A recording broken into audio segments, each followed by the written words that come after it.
Good evening and welcome to BATV News. I'm Keneal Gale. As more jobs come on stream and the unemployment rate continues to decrease, there's a concern this evening about the possible negative effects of Jamaica's labor laws. President of the Jamaica Employers Federation, David Wan, says the current labor laws could be forcing some investors to think twice before setting up shop in Jamaica. He was a guest on BATV's business discussion show On Point last evening. More in this report. David Wan says the current labor laws in Jamaica are an impediment to many companies. He points to the setup of the Industrial Disputes Tribunal, IDT, saying the organization is heavily skewed towards benefiting employees. The redundancy laws, I think that was put in many years ago, and it's time for a review of that, in my opinion. And for new companies coming in to invest in Jamaica, that Redundancy Act, for example, can be a big turnoff for them. Because they feel like they pay you for the job you do while you're doing it. Why should you get paid again if they have to reduce their size and get right-sized? So yes, the laws need some revision, many of the labor laws. He says employers are paying close attention to cases that have been in the public domain. You might have heard recently about a landmark case with a university versus a worker, which has caused a lot of stir in the marketplace. I was actually on the university council at the time. Wonderful. So decisions like those have had an impact on employers. They're very vigilant. They want to make sure they don't ever fall into that, the IDT and this Privy Council ruling, for example. Yes, the labor laws need revision, and they're impacting some employers. Meanwhile, Dr. Lakim Samaj agrees, saying some companies are stuck between a rock and a hard place. I know a number of companies that have reached a point where they can't go any further, but they can't afford to make the people redundant because they can't find the money. And I do have a problem, the whole notion that you said you wanted $100 a week. I paid you $100 a week. I didn't steal any of the money. I didn't hold back any of the salary. But now I'm in a position where the company can't go any further. And I have to find some money now to pay you in addition to the salary. I think it's time for us to rethink that. Opposition spokesman on energy Philip Paulwell is calling on the Prime Minister to immediately fire Managing Director of the National Energy Solutions Limited, NESOL, Caroline Warren, who was convicted of drug trafficking 25 years ago. He says in light of her criminal record, Mrs. Warren must be sacked because she holds a sensitive position. Jamila Maitland tells us more. The shadow minister claimed that the police and intelligence sources revealed to him that Mrs. Warren is a convicted drug trafficker who spent some 3 years in prison for trafficking in cocaine. In a press release, Mr. Paulwell said in light of the arrest of Lawrence Pummels, former acting chief engineer at NESOL, who was charged following the seizure of $85 million in cash by the police's Counterterrorism and Organized Crime Division, CTOC, the appointment and continuation of someone with a criminal conviction in such a sensitive position is a major embarrassment to the government. Mrs. Warren, who led the NESOL team when they appeared before Parliament's Public Administration and Appropriations Committee earlier this week, was questioned about the energy company's administration of funds, none of which included her ability to effectively lead the state-owned entity. Meanwhile, a statement from Mrs. Warren released subsequent to Mr. Paulwell's statement revealed that she was indeed convicted of trafficking cocaine in the 1990s, but the managing director said she did not spend any time in prison. Instead, she said she received a suspended sentence. Mrs. Warren's statement went on to say that she didn't disclose her criminal history at the time of her appointment because of fear of being judged. However, in his statement, Mr. Paulwell argued that the findings only add to the pile of issues surrounding the energy company over which Dr. Andrew Wheatley had oversight. Even though Dr. Wheatley was removed from the energy portfolio pending investigations, Mr. Paulwell is urging the Prime Minister to fully remove him from cabinet to avoid further embarrassment. For BATV News, I'm Jamila Maitland. Prime Minister Andrew Holness says members of the commission that will spearhead the strategic review of operations at Petrojam will have 3 to 4 months to complete the exercise and submit their findings. The members are expected to be named next week. Mr. Holness first announced the review in the House of Representatives on Tuesday in the wake of developments regarding the management of the oil refinery. Speaking to Petrojam staff during a visit to the entity's location at Marcus Garvey Drive in Kingston today, Mr. Holness said the review is among several interventions by the government that are designed to ensure that the institution remains viable, thereby safeguarding jobs and Jamaica's energy security. Other changes include the setting up of a new board chaired by Paul Hu, which he indicated will include 2 former vice presidents of one of the largest commercial banks operating in Jamaica. Mr. Holness told Petrojam staff that his administration is putting in place the best governance structure possible to ensure that the state-owned oil refinery is performing at its optimum. Meanwhile, as it relates to his assumption of the energy portfolio, Mr. Holness said for the next few months, or at least until the strategic review is complete, he will take personal supervision and oversight of Petrojam's operations. Meanwhile, Prime Minister Holness says he will make it mandatory for all members of his cabinet to undergo good governance training and follow best practices. Mr. Holness, who was giving the keynote address at the groundbreaking ceremony for the Windsor Hills housing project in Duncan's Trelawney yesterday, said this has become necessary to ensure that the business of ministerial oversight of public bodies is adhered to in a manner that is both clear and effective. The Prime Minister argued that while a minister's role is a difficult one, it is important and has to be taken very seriously. He said the matter of good governance is of such importance that the government will be redoubling its efforts to ensure that all public agencies are working efficiently and effectively towards the public good. The Prime Minister said it is important that the public be given the confidence that there is a transparent process that works. And when we come back, government defends its foreign direct investment numbers. This and more after the break.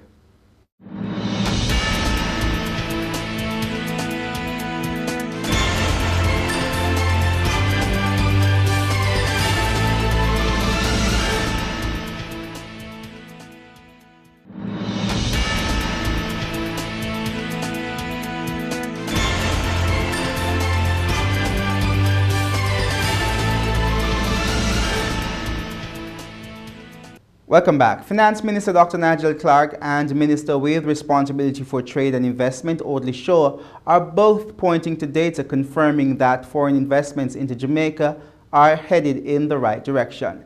The statements come after a recent report from the Economic Commission for Latin America and the Caribbean, ECLAC, which said Jamaica's performance was below expectations. Jamila Maitland reports. ECLAC's report revealed that Jamaica's FDI was 18% for 2017, lower than the 20% projected for the region. The report, which has sparked comments from Shadow Minister of Finance Mark Golding, claimed that the economy is underperforming. But a press release from Finance Minister Dr. Nigel Clarke said data provided by the Bank of Jamaica for fiscal years 2016-17 and 2017-2018 showed that the average foreign direct investment FDI was 20% higher than the average FDI for 2012-2013 to 2015-2016. He added that in order to better capture the trend of FDIs, it's better to look at the averages over periods of time. He argued that the latest trend showed that FDI is moving in the right direction, with this period being 20% higher than the previous. Meanwhile, Minister Shaw said Jamaica's Trade and Investment Promotions Agency, JAMPRO, is pointing to inflows of US $888 million for 2017 by the Bank of Jamaica. But ECLAC has reported that Jamaica has earned US $649 million in foreign direct investments. He noted that ECLAC's figure is a preliminary one rather than the final figures published by the Bank of Jamaica in May 2018. Meanwhile, President of JAMPRO, D.N. Edwards, acknowledged ECLAC's report, but revealed that the methodology and the timing of their report required them to use preliminary figures as the BOJ's final report may have been produced after the fact. She added that through partnership with ECLAC on future reports, the organization will be able to present the full picture of Jamaica's FDI performance and trends. In the meantime, Minister Shaw, whilst acknowledging the decrease in FDI for 2017, added that like many developing countries, Jamaica has been negatively affected by the global decrease in FDI, but the island has remained fairly stable for 2017. The minister explained that with investors such as Charisma, Jiquan Iron and Steel Company Jisco Alpart Bauxite Refinery, and the Kingston Freeport Terminal Limited, FDI is expected to grow as Jamaica will attract significant investments going forward. For BATV News, I'm Jamila Maitland. The Senate has passed the Public Procurement Reconsideration and Review Regulations 2018. But before the bill could be passed, members on both sides of the House exchanged verbal blows after Senator Lambert Brown was accused of abusing the parliamentary debate process to score political points. Here's more. The Public Procurement Reconsideration and Review Regulations 2018, led by Senator Kamina Johnson-Smith, addresses issues concerning the awarding of contracts which may be reviewed by a procurement review board. The board may revoke contracts for breaches or failure to abide by contractual agreements. But opposition Senator Lambert Brown noted that the act has indeed existed and claimed the regulation is a mere duplication of efforts. Instead, he's calling for sanctions to be put in place. I am wondering if these regulations took into account that a wall at Petrojam, valued now at $90 million, never made it to the cabinet, breached the cabinet and the procurement rules. I'm not sure if these rules, Minister, does what Mr. Bruce Golding once said, that those who breach them should wear short pants. They should be locked up, sent to prison if found guilty of breaching these rules. He pointed out that although the new regulations permit several supporting documents, he's still worried that history will repeat itself. Senator Brown added that in dealing with procurement, the issue has to be addressed from the head of any organization, alluding to issues at Petrojam. What in these regulations, Mr. President, will ensure that 74% of the contracts at Petrojam, I almost said Petroscam, will never again be by emergency tendering, but will fit squarely within the emergency and sole source, but will fit squarely within the rules. Because not the absence of the rules that is the problem, it's the absence of the enforcement of the rules that is our problem. And that absence of enforcement means we give the green light to corruption when we don't hold ministers accountable for their failings. But Senator Johnson-Smith questioned his comments, saying they were irrelevant to the bill before the House. On a point of order, Mr. President. Mr. President, it is quite clear on the standing orders how the issue of relevance should be addressed. And it is not sufficient to simply call the name of the document that is before the Senate in order to deem that it is relevant and that you are speaking about it. The member seems to be abusing the process of debate, of legitimate debate, to discuss matters for his usual weekly political platforming. But Senator Lambert Brown defended his comments. The procurement regulations are aimed to deal with the issue of corruption. Corruption. And what I'm trying to point out, open that these regulations will cauterize, is how we open the floodgate to corruption in Petrojam by firing a man who stood up against corruption. That's where I'm going. And they knew it. For BATV News, I'm Jamila Maitland. Half-off taxes and greater opportunities for growth are only some of the many benefits being pushed to attract companies to establish themselves in these special economic zones. The pitch was again made at the official opening of the Jamaica Special Economic Zones Authority on Wednesday. Javon Keys has more. With the prospects of new ventures and the space for more businesses through the establishment of special economic zones, CEO of the private sector organization of Jamaica PSOJ, Jennifer MacDonald, says the zones will provide great opportunities for businesses to grow. It means that we have seen that the government has sort of stepped up its game, and so it provides a greater opportunity for the private sector, both local and overseas, to participate in these special zones. I went through I just did a mini tour, and there really are some exciting ventures coming into play.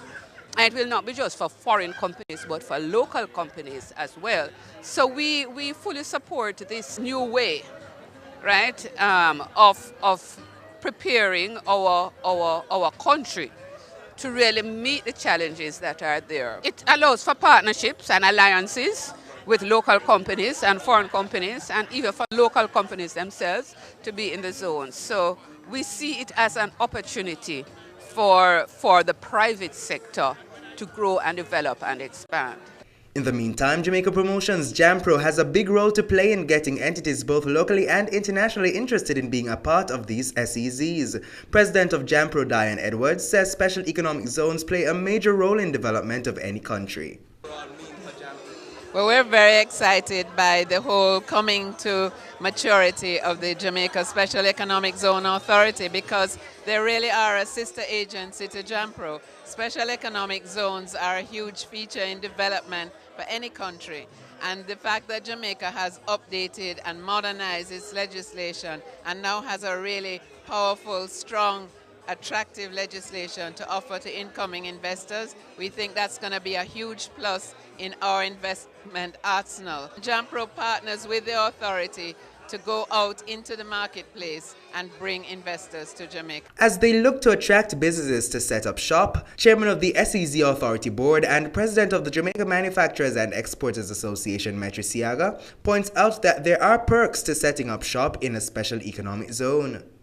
Companies that are in the special economic zone, rather than paying 25%, which is the regular rate of tax, will pay a rate of tax of 12.5%, which when companies subtract the employee tax credit, which they're allowed to do, gets an effective rate of about 7.5%. So the tax rate is very low. There are a host of other benefits, like importation of items to build the special economic zone free of duty and things of that nature. For BATV News, I'm Javon Keys. Stay with us. Regional and international stories are up next.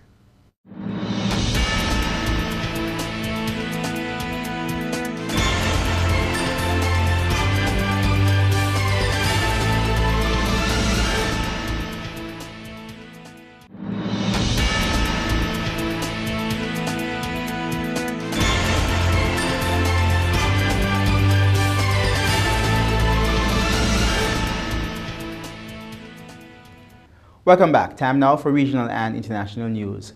Trinidad and Tobago's Prime Minister Dr. Keith Rowley says his administration has put the right measures in place to keep the country's economic recovery on track, despite what detractors are saying. Here's more. Prime Minister Dr. Keith Rowley says he has a responsibility to do what's necessary to ensure that the people of Trinidad and Tobago have a real chance to get out of the current situation. He says his administration continues to work in the best interest of citizens, but the opposition continues to criticize every attempt by government to stabilize the economy. They have an army of liars who put out there in social media or even on the newspapers. When we have not done anything wrong, they fabricate it and then argue with it. So that's how it's been. But we have not allowed that to distract us. We have stayed the course.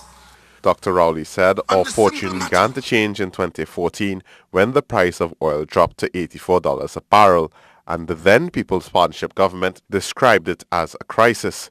He said when the PNM took office, the price of oil plummeted to $28 a barrel. Rather than understand that the government of the day then is having serious difficulty keeping body and soul together, they up and down the country trying to create discord, trying to make the country ungovernable. But I say tonight, I am proud of the people of Trinidad and Tobago because you have ignored them, you've stayed the course, and you will ignore them continuously because they have no good thought for this country. The Prime Minister questioned the intentions of those who advised the devaluation of the TT dollar as a way to improve the country's economic strain and foreign exchange problems.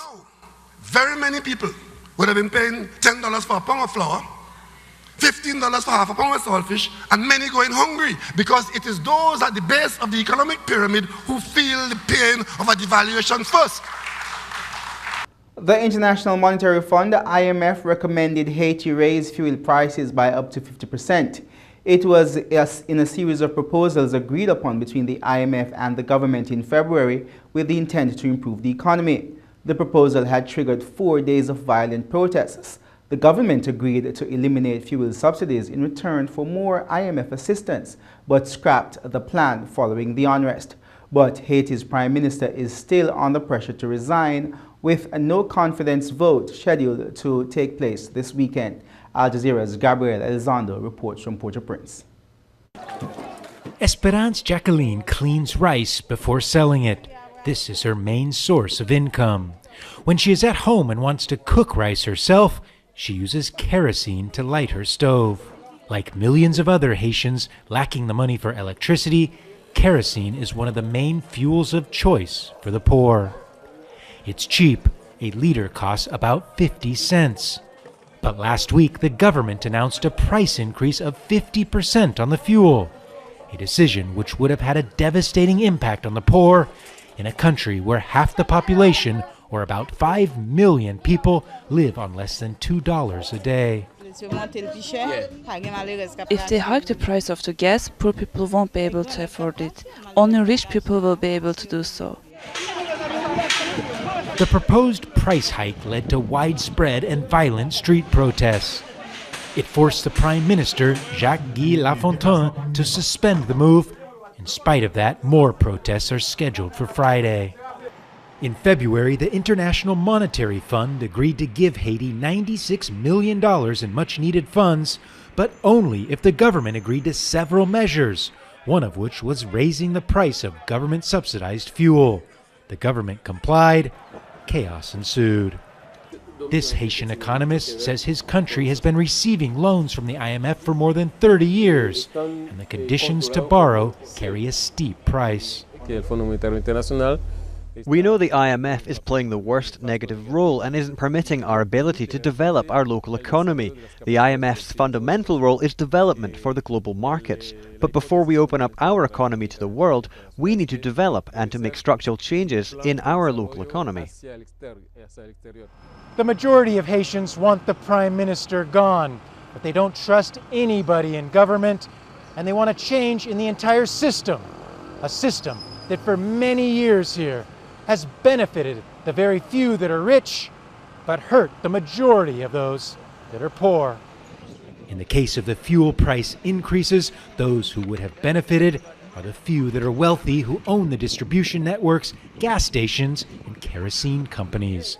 Everyone else, like Esperance Jacqueline, would have lost. Gabriel Elizondo, Al Jazeera, Port-au-Prince.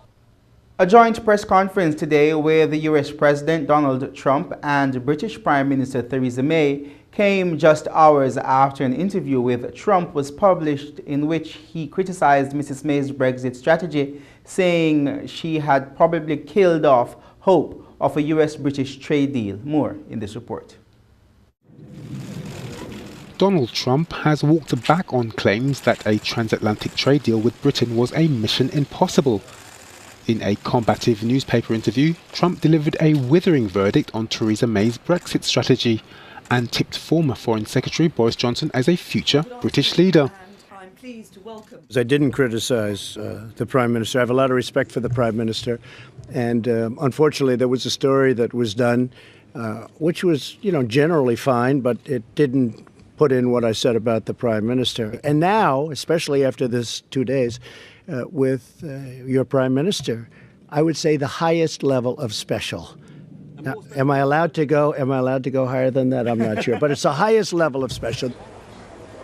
Trump said the story was fake news, while May batted aside any suggestion that the president's remarks had done any damage to the special relationship. Since the end of the Cold War. We have stood shoulder to shoulder with the United States in so many different ways over the years as a result of our special relationship, and we will show that even further through the trade arrangements that we will put in place in the future. Trump said the US was looking forward to finalising a bilateral trade agreement with the United Kingdom after the conclusion of Brexit. And Mr. President. Stay with us. Talking Stocks comes up after the break.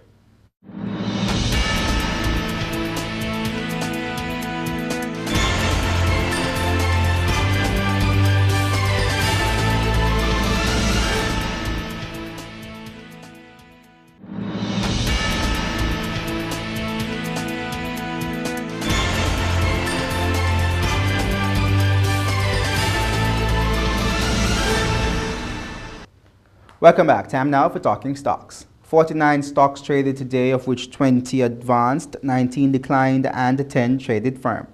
The main JSE index declined by 2,342 points to close at 306,737 points. The junior index advanced by 12 points to close at 3,066 points. Over 7.7 million units traded today, valued at more than $150 million on the Jamaican dollar market. While on the US dollar market, over 21,600 units traded, valued at $7,035 US. Jamaica Boilers Group, with over 2 million units trading, accounted for almost 27% of market volume. Sagicor Jamaica was second with over 1.3 million units trading, and the Jamaica Stock Exchange, with just over 1 million units trading, accounted for 14% of the market volume which crossed the floor. Caribbean Cream was the top advancer, up $1.04 to close at $5.94. Siboney Group up 2 cents to close at 13 cents. And Sterling Investments going up $1.06 to close at $11.06. The main decliners were Margarita Turk's ordinary US dollar shares, down 3 US cents to close at 15 US cents, followed by Fosrich Company, down 28 cents to close at $2.65, and the Jamaica Boilers Group down $2.45 to close at $24.05. In foreign exchange trading, the Jamaican dollar gained on the Canadian dollar but lost ground to the US dollar and the British pound today. The US dollar sold for $131.74, gaining 50 cents on the Jamaican dollar. The Canadian dollar sold for $99.22, losing 78 cents to the Jamaican dollar, and the British pound sold for $173.35, gaining 16 cents on the Jamaican dollar. And that's the news, but before we go, a recap of our top story. As more jobs come on stream and the unemployment rate continues to decrease, there's a concern this evening about the possible negative effects of Jamaica's labor laws. President of the Jamaica Employers Federation, David Wan, says the current labor laws could be forcing some investors to think twice before setting up shop in Jamaica. Thanks for watching. For more content, please visit our website at batvja.com. I'm Kenil Gale. Have a great weekend.